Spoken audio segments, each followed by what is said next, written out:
Okay, so we are going to continue on with our clay rattle today. So I'm just going to very gently take my rattle out. So we've used the pinch method to create our pinch pot rattle. Now it's time for us to add our detail. It needs to have eyes, nose, mouth, arms, and feet, all added with clay. We also want to add some texture somewhere to the surface of our project. We want to make sure that nothing sticks out more than 1.5 inches from the body. This will prevent it from getting broken when I put it in the kiln. We do want to include slab, coil, and model somewhere each in our, and then we want to make sure that it's interesting to look at from all sides.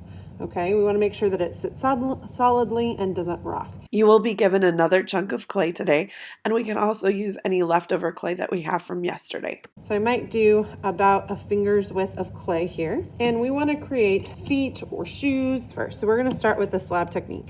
So we're just going to use the base of our hand. We're not going to work with a rolling pin for this. And we're going to apply a little pressure with just the flat part of our hand. And then we're going to flip it over and we're going to apply a little bit more pressure. Now, how many times you have to do this depends on how thick you cut your piece. We don't want to go too much thinner than this for our feet. So I think this is a pretty good thickness. So if I take my skewer or my toothpick, think about almost like Mr. Potato Head feet, right? Where you see the edges, but they're connected in the middle. And then my rattle could go on top of it. The other thing I could do is cut separate pieces. So if I would rather separate the feet, I could draw out my pieces and then attach them in 2 different areas. Okay, I'm going to work with all my pieces just in one.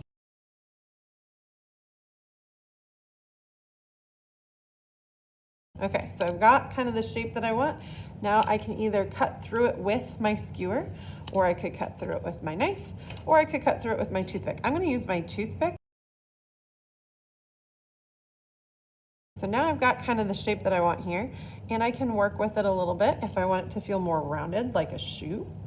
I could just take and press on the edges here and kind of flatten that. If I feel like I want this to come in a little bit more to really show the separation between the shoes. I can also take and work with my sponge, or I can squeeze it out very gently. I don't want to add too much water to the clay because it's still very, very fresh clay, and I would create slip, but it can also help me smooth things as I'm going. Now, one thing we want to do before we go too much further is we want to put our name on our project.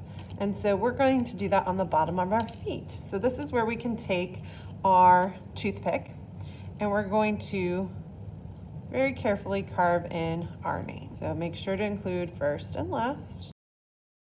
And then please include also your hour and the year.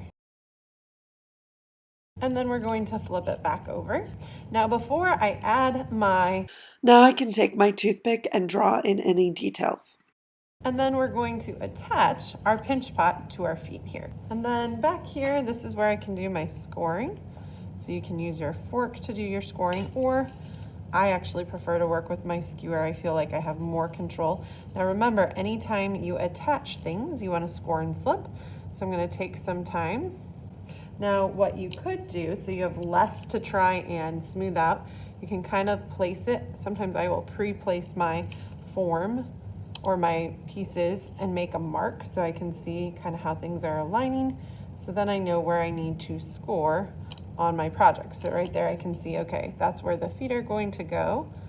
So that's where I need to score. Okay, so you can grab some slip. I'm going to just take some with my fingers. And then I'm going to very carefully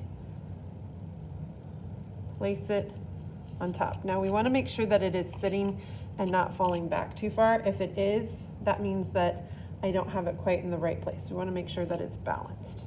Okay, so there you can see I now have my feet attached onto my project. Now if you have any areas that you can see you're scoring a little bit, this is where you could take like one of the wooden tools or the back of your plastic knife, and this is where you could kind of smooth around those edges and get rid of any of those score lines that might still be showing.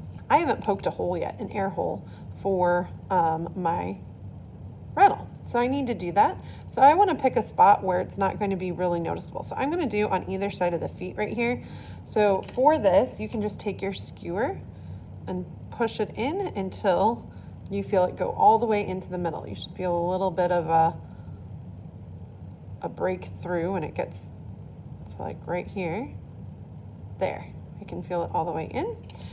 You can also kind of double check with your toothpick, you know, do you feel it go in? And I would poke a couple of air holes. That way if one accidentally gets covered while you're working, your project won't explode. If you leave the air trapped inside of your rattle won't survive in the kiln. It'll explode.